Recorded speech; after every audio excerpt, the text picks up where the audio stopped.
On Sunday, January 26, 2020, the world lost basketball legend Kobe Bryant. The 41-year-old superstar died in a helicopter crash along with his 13-year-old daughter, Gianna Bryant, and 7 others.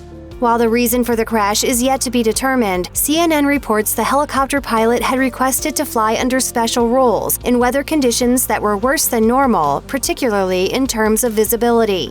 The investigation into the crash's cause has cast a spotlight on Kobe's long history of flying in helicopters, a practice he picked up to expedite commutes between his home in Newport Beach and Lakers practices in Los Angeles.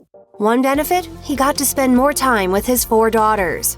And I had to figure out a way where I could still train and focus on the craft, but still not compromise family time.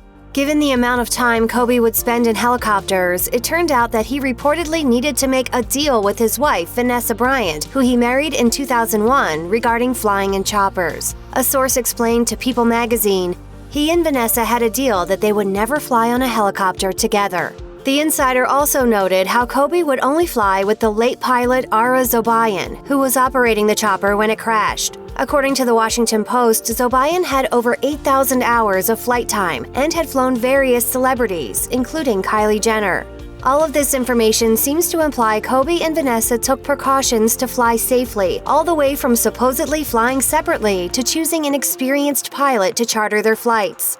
Not only did Kobe and Vanessa reportedly have a deal about flying, but the NBA star was also seemingly conscientious about the type of helicopter he chartered for his family. Aviation analyst Miles O'Brien told CNN that the athlete's helicopter, a Sikorsky S-76B, was, in his words, a workhorse. He added, "It's the flying Lincoln Town Car for executives. This is what corporate helicopter aviation is built on this Sikorsky. It's twin-engine, it's reliable, it's safe, it's capable." Additionally, Kobe's former pilot told Entertainment Tonight that it's unlikely that this particular helicopter had some type of major mechanical failure. For something catastrophic to happen, it would be really rare. That's a really, really reliable aircraft. Speaking of reliability, helicopter crashes are becoming more rare, according to MarketWatch's analysis of data from the National Transportation Safety Board. The outlet explained, over the past few decades, the number of accidents involving helicopters has fallen. Last year saw the second lowest number of helicopter accidents over the past 30 years, with just 125 incidents. In 1990, there were 228 helicopter accidents in the U.S.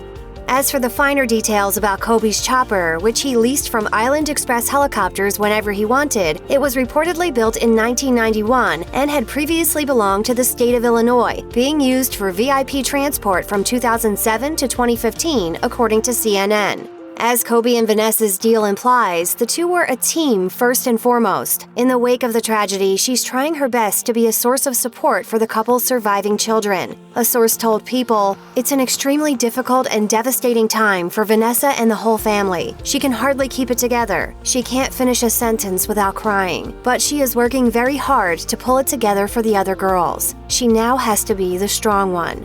Kobe was, without a doubt, a devoted family man. Baseball legend Derek Jeter touched on this in an essay for the Players Tribune, writing, "I end up thinking about how here was this guy who was beyond gifted as an athlete, who was obsessed with being a champion, who was known as an absolute assassin with a ball in his hands. And in the moments I got to spend with him, he didn't really talk about any of that. He cared much more about being a husband to Vanessa and a dad to his girls. He loved his family. He was his family."